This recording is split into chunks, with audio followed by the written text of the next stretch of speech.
Ticket finale సొంతం చేసుకొని Avinash first finalist అయిన సంగతి అందరికీ తెలిసిందే. ఇక అలాగే ఈ వారం నామినేషన్లో ఉన్నటువంటి కంటెస్టెంట్స్లో నామినేషన్ నుంచి ఎవరైతే ఫస్ట్ సేవ్ అవుతారో ఆ కంటెస్టెంట్ సెకండ్ ఫైనలిస్ట్ కాబోతున్నారు. ఇక ఆల్రెడీ నామినేషన్లో ఉన్నటువంటి ఆరుగురు కంటెస్టెంట్స్లో టాప్ ఓటింగ్లో నిఖిల్ మరియు గౌతమ్ కృష్ణ అయితే కొనసాగుతున్నారు. ఇక వీరిద్దరిలో ఎవరో ఒకరు ఫస్ట్ సేవ్ అయ్యి సెకండ్ ఫైనలిస్ట్ అయితే కాబోతున్నారు. ఇక ఈ రోజుతో బిగ్ బాస్ హౌస్లో టాప్ 5 కంటెస్టెంట్స్ ఎవరన్నది తెలిసిపోతుంది. ఇక ఈ వారం నామినేషన్లో ఉన్నటువంటి కంటెస్టెంట్స్లలో టాప్ ఓటింగ్లో గౌతమ్ కృష్ణ, నిఖిల్, నబిల్ అయితే ఉన్నారు. ఇక డేంజర్ జోన్లో విష్ణుప్రియ, రోహిణి, ప్రేరణ అయితే ఉన్నారు. ఇక వీరి ముగ్గురులో ఎవరో ఒకరు ఎలిమినేట్ అయ్యి బిగ్ బాస్ హౌస్ నుంచి బయటికి వెళ్ళిపోతారు. ఇక హౌస్లో టాప్ 6 కంటెస్టెంట్స్ అయితే ఉంటారు. ఇక 15వ వారం టాప్ 6 కంటెస్టెంట్స్ నుంచి ఒకరిని మిడ్ వీక్ ఎలిమినేట్ చేసి బిగ్ బాస్ హౌస్లో టాప్ 5 కంటెస్టెంట్స్ మాత్రమే పెడతారు.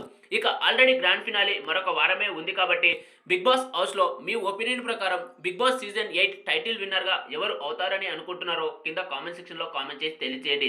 ఇక అలాగే ఈ వారం బిగ్ బాస్ హౌస్ నుంచి రోహిణి ఎలిమినేట్ అవుతుందా లేదా ప్రేరణ ఎలిమినేట్ అవుతుందా మీ ఒపీనియన్ కామెంట్ చేయడం మాత్రం మర్చిపోకండి. అలాగే బిగ్ బాస్ హౌస్ లో నా దృష్టిలో టాప్ 5 కంటెస్టెంట్స్ అంటే అవినాష్, నిఖిల్, గౌతమ్ కృష్ణ మరియు నబిల్ ఇంకా విష్ణుప్రియ. ఈ కంటెస్టెంట్స్ టాప్ 5 లో ఉంటారని అనిపిస్తూ ఉంది.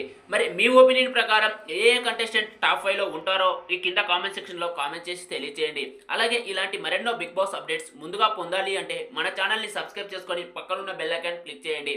అలాగే బిగ్ బాస్ హౌస్ లో విన్నర్ ఎవరవుతారో కింద కామెంట్ చేయండి. కామెంట్ చేస్తేనే తెలుస్తుంది ఎవరికైతే ఎక్కువ కామెంట్స్ వస్తాయో వాళ్ళకే ఎక్కువ ఫ్యాన్ బేస్ ఉన్నట్టు బిగ్ బాస్ హౌస్ లో.